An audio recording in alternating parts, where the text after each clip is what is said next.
Following in the footsteps of Satsvarupa, I'd like to take this opportunity to plug my book. This is Vanity Karma, Ecclesiastes, the Bhagavad Gita, and the meaning of life. I'm very much indebted to Satsvarupa Maharaj for the inspiration to write books, or to write a book. He's done 100, I've done one. It's available for pre-order on Amazon.com, and if you pre-order it, it drives it up on the ratings. So it's like a like or a vote or a. Plus you get the book when it comes out, which is September 28th is the release date. Maybe I'll speak a little bit about it. Ecclesiastes is a very unusual book in the Bible, the Old Testament of the Bible, because it starts out with the salvo that life has no meaning. The speaker is frustrated. He says, I've tried wisdom. Wisdom just made everything worse. The more you know, the worse it is. I tried enjoyment. That certainly didn't work either. So then what's left? And he complains that life has no apparent meaning. Or not only does it have no meaning, but it's contradictory. It's out of sync with the way things ought to be. If the world were fair, if things worked right, then there'd be consistency, there'd be justice, and there's just the opposite. The world is a mess. And God has stuck it on us that way. So a very unorthodox speaker in the Old Testament, and he raises questions that matter for every human being and every devotee also. So I take those themes that he brings up and speak to them from the viewpoint of Bhagavad Gita and Srila Prabhupada's teachings. And that's what the book is about. It's not light reading, it's certainly not a feel-good book, but I think it is a contribution. Apart from that, I'm very satisfied to see so many devotees here gathered on this occasion with Satsvarupa Maharaj. Having dedicated his whole life to Srila Prabhupada's service, he's continuing in that same line. And we get so much benefit from hearing his Krishna conscious thoughts, his transmission of what he's heard from Srila Prabhupada. Then I was thinking while he was speaking, we always sort of have, I think both of us have in the background of our minds someplace, there's this sort of unknown and somewhat threatening entity called devotee opinion, and especially the GBC. And what would they be thinking about whatever it is that I've been doing at this moment? And there's someplace they were off there and asking, well, what about Satsvarupa Maharaj, or what about Jayadvaita Swami? And I was just thinking of that as Satsvarupa Maharaj was answering questions, and reflecting that the answers are so to the point, so right on target, and so very orthodox, so very faithful to what Srila Prabhupada presented, that even the GDC would be satisfied. Maharaj says he hopes so.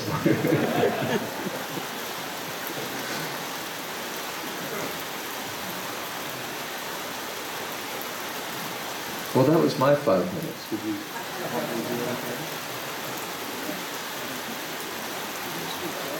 I can speak more. Shoulder in family life. But family life is not eternal. It's not meant to be eternal.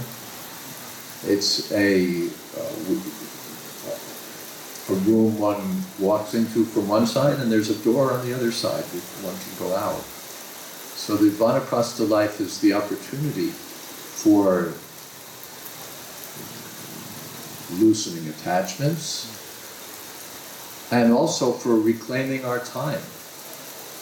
As brahmacharis or brahmacharinis, as young devotees, we have all the time in the world to go out on Harinam, to chant Hare Krishna, to distribute books, to do so many things. And then the time disappears. But in Vanaprastha life, the time can be ours again.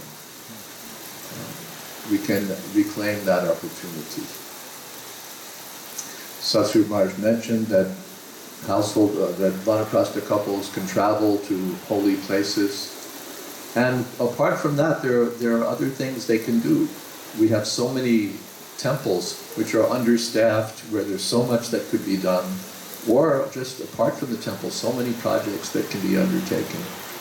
And the Vanaprasthas can do that. They can do that. Additionally, if they travel, say, from temple to temple, or spend time staying in one temple. I know one Vanaprastha couple, their children grew up, and they moved into the Tuako temple, and they were practically running the place. The younger people are busy working, but they're finished with that life, so they're fully engaged in the service of the deity. One can do that. The Vanaprasthas are also very well situated for giving guidance and instruction for the younger devotees. For everything from management to how to be Krishna conscious, or what did Prabhupada say about, or so many things that younger devotees are sometimes assumed to know, but don't know, or don't know how to implement. But the Vanaprasthas have a full lifetime of experience in Krishna consciousness. And so they're well situated to guide the younger devotees.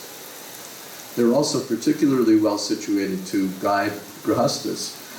Grihastas come and they ask sannyasis questions about how to manage their family life. I don't know how you manage your family life.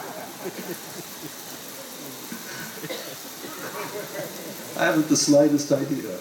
I can barely manage my sannyas life.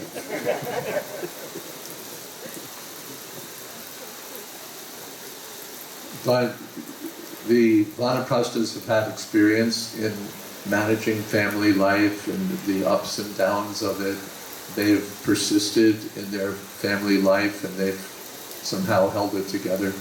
And they're in a good position to answer these questions from the grihastas.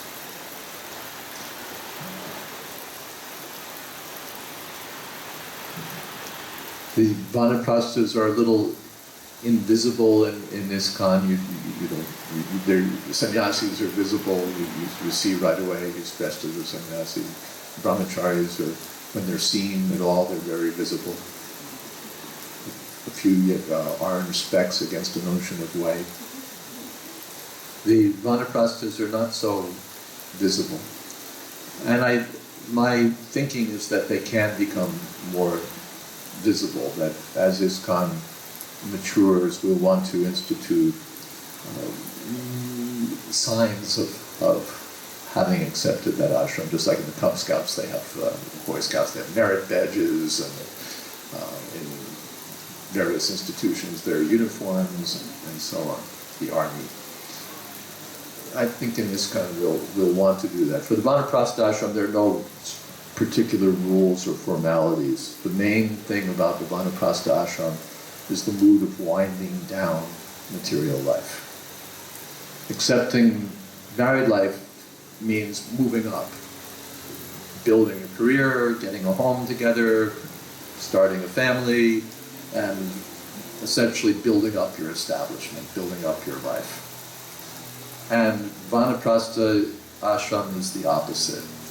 And now, how to divest ourselves of so many things that we don't need, so many engagements that are no longer necessary, and free ourselves from material attachments, from material activities, and engage ourselves, absorb ourselves in what we came for, why we joined the association of devotees, and what our life is actually meant for, Because as Maharaj mentioned, we have no idea how much time is left. It's slipping away.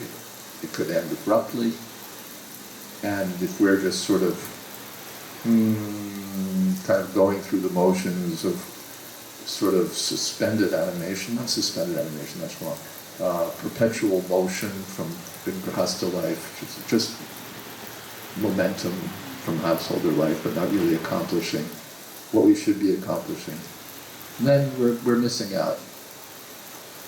There's a duty at every stage of life. Brahmacharis have duties to be studious and to be dedicated to the spiritual master and to undertake austerities and so on. Then grihasthas have duties in family life. Then there's the next duty. The vanaprastha ashram is another phase. And undertaking that ashram can be enlivening. So there are no formalities, it's a change of thought. Grihastha life means building up, and vanaprastha life means letting go. It's kind of like the process of creation and destruction. Creation means all the elements come together, and destruction means all the elements dissipate. So we can destroy our material life by dispersing its various elements or letting go of its various elements. So there's nothing left really but the spirit soul engaged in Krishna's service. I've thought to volunteer anybody who'd like to be initiated formally as a vanaprastha and who's serious about it, that I would give initiation. Do a fire, give a name, a title, maybe a change of cloth, just so that it becomes more visible. It's not necessary, it's not required, but if there are devotees who are serious about that, it helps fix our consciousness, that now we've passed this stage and we're going to this stage. So that vanaprastha ashram is valuable opportunity for rejuvenating our Krishna conscious life.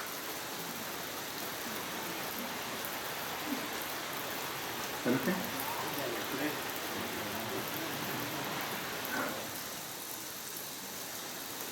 What are our instructions to Trinidad Baladev? What are our instructions here? Next program, which is prasadam.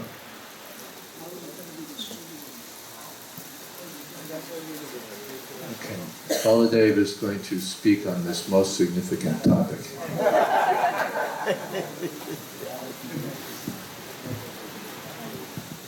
Hey!